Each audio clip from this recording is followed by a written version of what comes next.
Hey guys, and welcome to Rose of Winter. Yeah, this is a visual novel game. That's mostly what I play nowadays, is visual novels. I've had this one for a while. I actually bought this game, Christmas, when it was Christmas time. And I had like 2 Steam cards, and I bought this game and another game. And I had like a bunch of games. But that's not the point. The point is, we're gonna play this, we're gonna record it, and you're gonna listen to me stumble over my words because I haven't recorded in a while. I've been super busy, and it hasn't been fun. Except for my birthday weekend, that was pretty fun, but I've just been super busy because life. Because life is a pain in the ass. Anyway, I just get the start menu because the previous time that I played this, my game had crashed. So, during the loading screen, actually, my game was like, no, you just can't. It's not how we're working here. Alright, so let's get to it. This game does have choices to you can pick which character you want to go with. I will be doing all 4 characters because there are 4 characters. I will be doing all the good choices. And then sometime I will do the bad choices, I'm gonna do all the good choices for all the characters and then go back through all of it and do all the bad choices to get the bad end or the sad ends. Anyway, let's get started. Beware, evildoers, for I am Rosemary, the Knight of Winter. Or should it be the Blade of Winter? Oh, maybe the Rose of Winter. Doesn't that sound impressive? You know, a symbol of hope bursting through the ice. That's good, right? I mean, it's not too completely embarrassing, is it? Oh well, I'll figure out a good knightly sounding title someday. My actual name is Rosemary, which isn't very knightish. And as for the Blade of Winter thing, well, I'm in a place where it's been snowing a lot, and, you know, to be honest, I just think it sounds cool. Cool stuff doesn't have to make sense, right? Anyway, about a year ago, I left my family's farm to fulfill my destiny and become a knight. Sounds pretty amazing, right? I thought so too. So far, though, I've just been doing odd jobs for gold, wherever I can find them. I've slain the occasional beast and rescued plenty of cats from trees. It's not exactly what I expected, but at least I'm making a living. I guess that makes me more of a mercenary than a real knight. But hey, I've got a cool suit of armor and my trusty sword, so I'm almost there. I hate to admit it, but it's harder to become a knight than I thought. I've always kept trying, though. My travels eventually brought me to this tavern at the foot of Mount Needle. You wouldn't know from how cozy it is in here, but the mountain outside is super dangerous. Mount Needle, so named for the freezing winds that pierce your very skin, crawling with deadly beasts that hunger for human flesh. Only the bravest of the brave dare venture here, excuse me. Doesn't that sound like the perfect place for an aspiring knight to find her destiny? Oh, I'm so excited. Anyway, now that I'm here, I've got to find a job, and fast. I spent the last of my gold getting a room at this tavern. Planning ahead, isn't exactly my strong suit. Luckily, the tavern has plenty of postings for mercenaries. I mean knights, like me. Shouldn't be hard to find a job here. See, beyond Mount Needle lies Starlight City, one of the most beautiful and prosperous places in the world. People from all kingdoms gather there for important business. To get there, you can travel either by boat for days on end, or take a shortcut over the deadly mountain. Most people take the long way around, but it just so happens there are 4 princes of different kingdoms here at this tavern now. Each of them has urgent business in Starlight City and needs to take the shortcut. However, dangerous it may be, they'll need an escort to make it across. That's where I come in. I may not be great at planning, but I've got good instincts, a huge sword, and more than enough strength to use it. I can get a prince across the mountain with my eyes closed. I think. Let's see. The 4 princes are... First is Faulkner, the Prince of the Fae. I've heard a little about him. He's supposed to be all dashing and elegant, perfect gentleman. But the Fae people are also supposed to be really tiny. I mean, I have never met one, but that's what I hear. How's he going to handle crossing a treacherous mountain? Well, I guess it's my job to figure that out. Next is Prince Elgadir of the Southern Kingdom. He's pretty young, like a little kid. The job posting came from his caretaker, who was traveling with him. I don't like to judge based on looks, but doesn't he kind of look like a scruffy drifter? Should a guy like that really be taking care of a kid? I wonder why the story is that Wonder what the story is there. He didn't even post his name. Third is Tyrion, Prince of Dragons, who is, well, it's kind of scary, but he's actually a real dragon. The job posting says he's a fire dragon, so he doesn't do well in cold weather. He has to take a human form to save energy, so he's really weak and needs a lot of help getting across the mountain. Oh well, in that case, this shouldn't be too bad. And anyway, knights deal with dragons all the time, don't they? This should be a piece of cake. Finally, there's Prince Kuya of Moonforest. Moonguard. If you guys know what Moonguard is, hey, how you doing? If you've seen Bun's video. World of Warcraft is fun. To be honest, I'm more scared of him than the dragon. His kingdom is really isolated, so no one really knows what his people are like, but the stories say they're all barbaric, fierce hunters with giant claws and fangs like wild beasts. Still, if he's here asking for my help like anyone else, he can't be that bad, right? Okay, maybe there were more jobs than just these four, but these guys just seem super interesting to me. And by interesting, I mean hot. Look, don't judge me. I've been traveling all alone for so long, and I've always dreamed of fairy tale romance. It's not like I'm really, it's not like I really expect anything to happen. I've never even had a boyfriend before, but maybe this time. Anyway, enough of this embarrassing stuff. I've got to hurry up and pick a prince already. We are going to go counterclockwise, so we're gonna go here because this one's easier.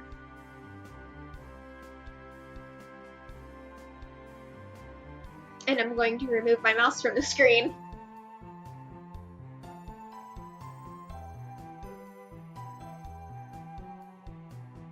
This music is very catchy. Oh, son of a brick.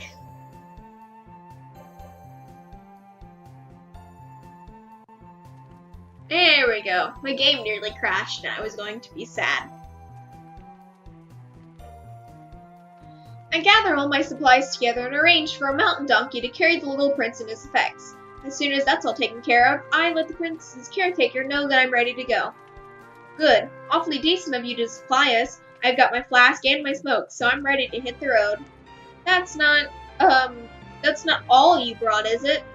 Ha, of course not. I've also got my deck of cards in case we've got time that needs killing.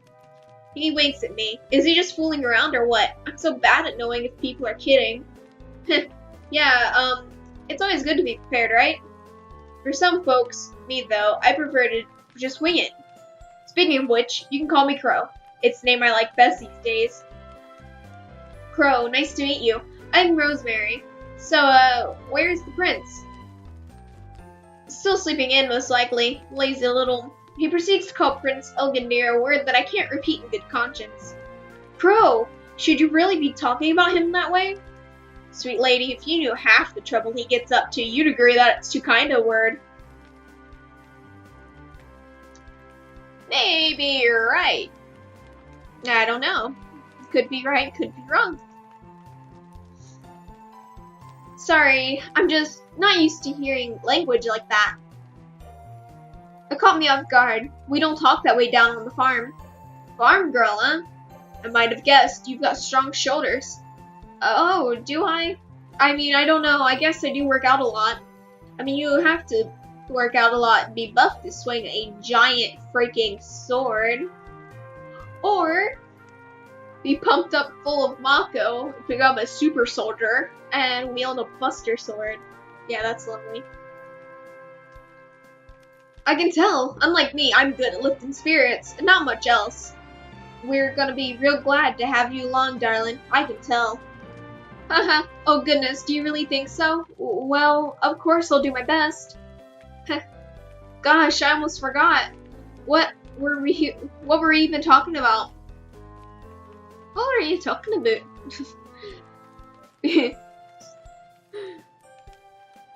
This is when we need like a boot to fly across the screen. You were saying you don't much care for my language.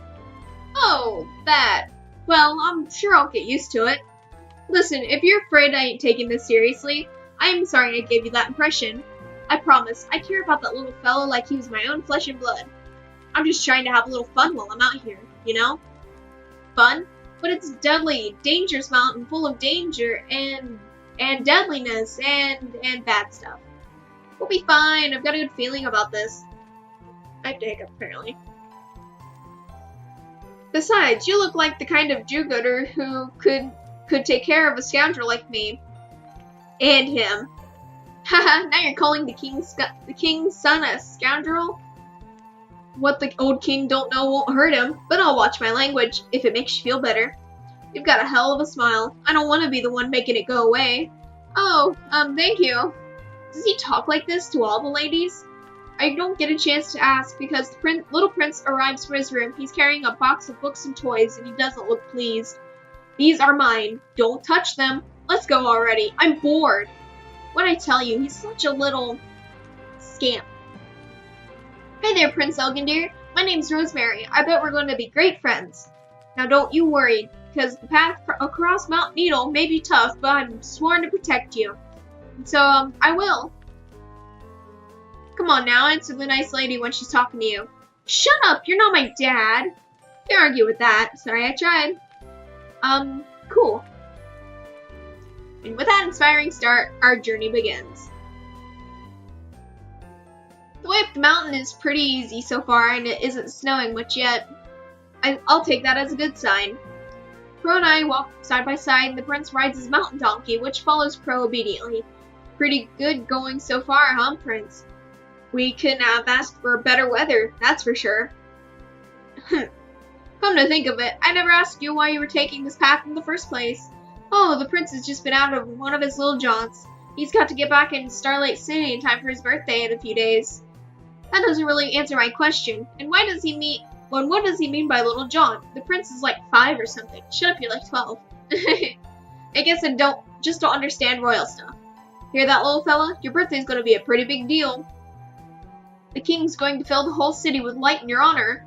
Not that you'll ever appreciate it. Shut up, I don't care. What do you know about Daddy anyway? Not a whole lot, to be honest. But that doesn't matter. Come on, enough already with the sour face. Keep making that face, your face will get stuck like that. Or that's what I was always told. I don't remember being this bratty at your age. Let's play a game. Yeah, that's it, a fun game. Like, I spy with my little eye, something white. Is it snow? Yes. That wasn't a very good game. Sorry. I've got it. How about a magic trick? As soon as he hears the word magic, Prince Elgindir's face lights up. He glares at Crow with intense, furious interest. Show me! Show me! Crow steps closer to him, a sly look in his eyes, moving slowly to draw out the tension of the moment. Seems you didn't wash it well enough, little prince. You've got something behind your ears. What? That's not true. It's the servant's job to wash me anyway. Without another word, Crow pulls out... Words aren't working with me today. Crow pulls a huge red rose, thorny stem and all, from out behind the prince's ear. Wait, where did that come from? How did he even do that? A flower that big? I'm sure I would have seen where he pulled it from. You'd think the petals would be would be at least a little crooked from being hidden up a sleeve, but they look so smooth and fresh and sparkle with perfect dewdrops. It's amazing. The prince, however, seems less impressed than I am. That's not real magic, stupid. It's just silly tricks. The jesters at the palace do that. I've seen it a million times.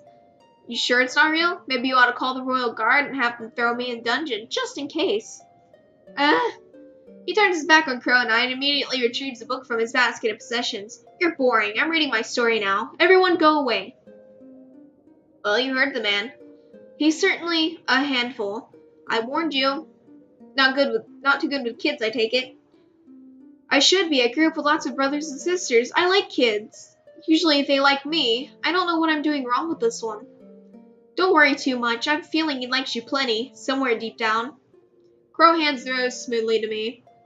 For you, darling. Oh, thank you. It's beautiful. It really is.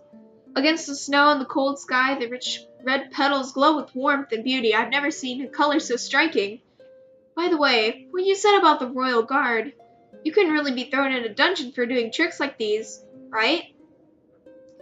If they thought it was real magic, I could. That's the way the wind is blowing in the southern kingdom these days. The old king hates magic. Afraid of it, maybe.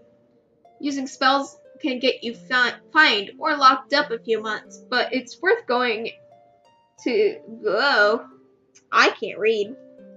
But it's going to get worse in the coming years, I reckon. Lucky for me, it's all just parlor tricks.